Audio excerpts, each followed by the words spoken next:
What's the difference between this book and that book? Excellent question. Because this is a general question. Very good question. This book, the Quran, is Kalamullah, غير مخلوق. It is the words of Allah, not a part of the makhluk. It was revealed to the Prophet ﷺ and preserved word by word, letter by letter, harf by harf. Even the pronunciation is preserved. Okay. This book is based on some of the writings that are based on some of the writings that might have been the followers of Jesus, but it's definitely been corrupted. And I'll prove it. Now hold on there, Stewie. Just hear the man out. Omar listening. This is the words of Allah, preserved without a single contradiction. We have made the challenge here on video to everybody. Find me one contradiction, I'll leave Islam in front of you. Find me one. Yes.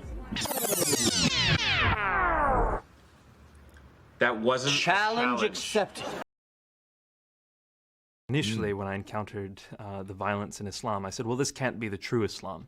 And I, for years, would push back, arguing, no, this hadith here is unreliable. For example, Muhammad says in Sahih Muslim that he has come to expel the Jews and Christians from the Arabian Peninsula and will not leave any but Muslims. That doesn't sound like the Muhammad I knew, so I said, well, that can't be a reliable tradition.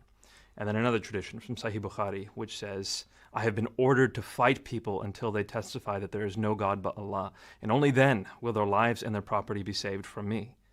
And this is from the most reliable collection of hadith, Sahih Bukhari. And so I said, no, that can't be reliable either. And as you continue, you find Muhammad beheading multiple hundreds of men at the same time. You see him distributing those men's wives and children into slavery.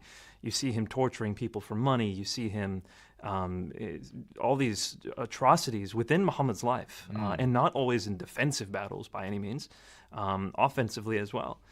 And so, after trying to dismiss many of these traditions, I said, well, let me piece together what's going on here, because if I dismiss all of these violent traditions, then I am basically dismissing the foundations of Islam. This is where I get my picture of Muhammad from. So looking just at the sources, what is the story? How do I reconstruct what Muhammad's life is like? And what you find when you do that, because there certainly are peaceful passages in the Quran, we can't ignore that. Like chapter 2, verse 256 of the Quran, which says there is no compulsion in religion. And those are often the ones that are quoted in those response are often to, the ones, to yeah. people. Chapter 109, which says, those of you who disbelieve, believe whatever you want and let us believe what we want. Fairly peaceful. One of the ones that's I can't say this without laughing a bit, but so abused is chapter 5, verse 32 of the Quran, which says, if you kill one person, it says if you kill all of mankind. And if you save a life, it says if you save all of mankind. When you start understanding the context, though, you realize that this is not the ultimate message of Islam. For example, that one verse, chapter 5, verse 32 of the Quran, says, the first part of that verse is, it was told to the Jews, if you kill one person, it's as if you kill all mankind. If you save a life, as if you save all mankind. And we do. We find that in Tractate Sanhedrin of the Babylonian Talmud. I see. It's not in the Quran, it's not a teaching for Muslims. The next verse is the teaching for Muslims, which says, if anyone creates mischief in the land or strives against Allah or His messenger, crucify him or kill him. Right, a or very cut off his different hands and feet. message. Exactly. Okay. So you start getting the context. And what you find is, in the first 13 years of Muhammad's prophetic career, he lives a peaceful life. He has about 100 followers by the end of that time, not that many. Certainly doesn't have a fighting force. Most of these people are of humble means. And he doesn't fight during that time. But then he's given rule over a city. An entire city gives him the right to be arbiter. From that moment until his death, approximately 9 to 10 years, he personally participates in or deputizes 86 battles. Right. So that's an average of 9+ battles a year, and they culminate in intensity until the moment he dies. Chapter 9 of the Quran is the last major chapter of the Quran to have been composed, and it is the most expansively violent. This is the one that starts off by saying this is a disavowal of all the treaties we have with polytheists. Chapter 9, verse 5, slay the infidels wherever you find them, lay siege to them, take them captive. Chapter 9, verse 29, fight the Jews and Christians until they pay you the poll tax and they feel subdued.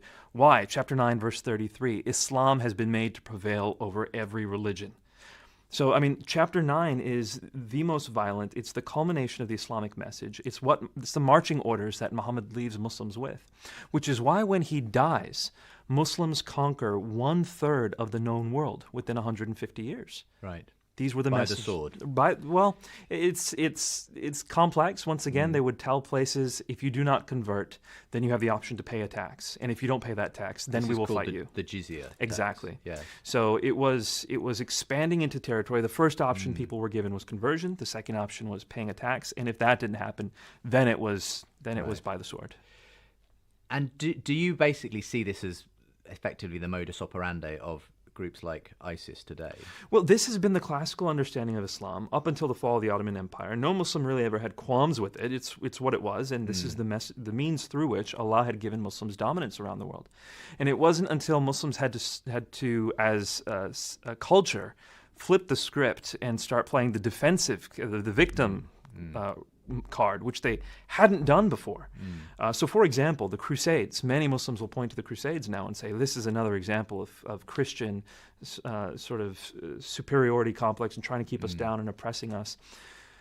The Crusades were never even discussed in Islamic literature. There was no Muslim or Arabic word for Crusades until Christians came up with one in the 19th century. Okay. It just wasn't a part of the Islamic mentality until the Ottoman Empire fell, the Islamic world started losing its power, and then these discussions started happening. And that's why you don't hear the phrase, Islam is a religion of peace, until the 20th century. That simply wasn't a phrase. It was never said. It was never thought. That wasn't the way Muslims had thought up until that time. Judaism teaches that one can atone for their wrongs by changing their behavior, praying, and doing good deeds. Islam says we can move towards paradise by performing the 5 pillars. Hinduism claims that if we store up enough good karma, we will reunite with Brahman. Buddhism says we can enlighten and discipline ourselves into nirvana by practicing the 8-fold path.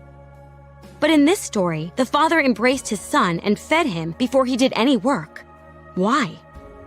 Because in Jesus' view, it's impossible for a person to repay God for their bad deeds.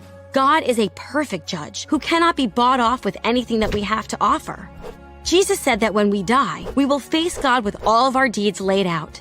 None of us is completely morally perfect, and none of us will stand a chance of justifying ourselves. Then, is there hope for us? Jesus believed so, and staked his life on it. He claimed to be God in human form who came to pay our moral debt with his innocent life, so that if anyone truly believed and surrendered to him, they would receive a full pardon from God and the power to change how they live. Other religions teach that our own self-sacrifice can pay our debt, but Jesus taught that only God's own self-sacrifice can pay our debt. All other religious founders claim to be guides to lead our starving souls to bread. Jesus claimed to be the bread our souls starve for.